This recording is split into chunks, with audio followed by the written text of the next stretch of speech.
Welcome back to this edition of Start Your Day, the day after major elections, off-year elections. Mike here, Sharon Reed back with you. Major wins for a lot of Republicans out there. Maybe a wake-up call for some Democrats too, Sharon. Yeah, the president's prediction didn't come true, Mike. Mr. Biden predicted a Democratic victory in the Virginia governor's race. He was wrong. The Republican Glenn Youngkin defeated Terry McAuliffe, former governor of Virginia. President Biden, former President Barack Obama, Vice President Harris all campaigned in the state for McAuliffe, but they came up short. Another GOP win for Virginia's lieutenant governor seat. This one's historic. She's a conservative Republican, Winsome Sears. Get to know that name. The first female, the first woman of color in the office ever. She is, as we mentioned, a conservative, supported some of the policies, many of them, of former President Trump. Our D.C. correspondent, Bofta Imam, joins us live this morning with the breakdown. And Bofta, the Virginia governor's race was neck and neck. At least that's what we thought, leading into the contest last night. How did Glenn Youngkin, a political newcomer, do this? Manage to pull out a victory in a state that President Biden won just a year ago?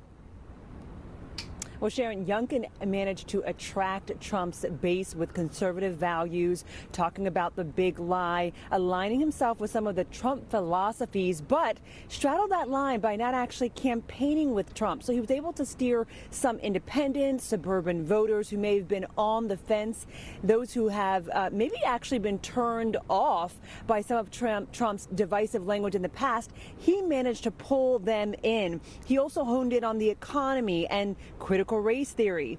Robust turnout in rural areas helped him, more support in the suburbs. And the other thing he did really well was tapping into conservative values like cutting taxes, opposing defunding the police, and of course rejecting vaccine mandates, which was a huge issue on the campaign trail. The other thing that Youngkin managed to do, create a brand early on. A suburban dad, he played Division I basketball, a sharp businessman. We saw him wearing fleece vests, all over the campaign trail, really appealing to that suburban base as a father and as a husband, as someone who had worked his whole career in the private equity space, moved up through corporate, later finding actually that he wanted to go into the nonprofit sector. And so he created that Virginia initiative. And so all of these things helped him, along with, we have to point out, President Biden's disapproval rating. And Terry McAuliffe, being that he had served in government,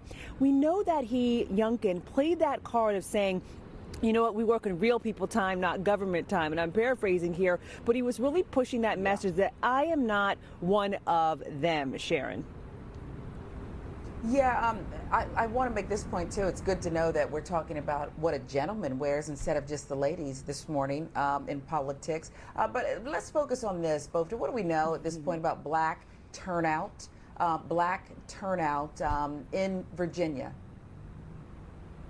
So specifically in Virginia, we have Black, Hispanic, and Asian voters. They actually largely came out for McAuliffe. The difference here, at least with early polling numbers, Sharon, is that fewer Black women turned out this time around compared to last November, when, of course, we had the big presidential election. Voter turnout as a whole was low, as expected, being that it wasn't a big presidential race. But still, we have to remember that Black women were so critical during the previous election, and that this is the first real election since Biden's been in office, and they did not turn out, at least early polling numbers show, as expected. And so what Democrats have to remember is that you cannot ignore the issues impacting Black and brown communities going forward.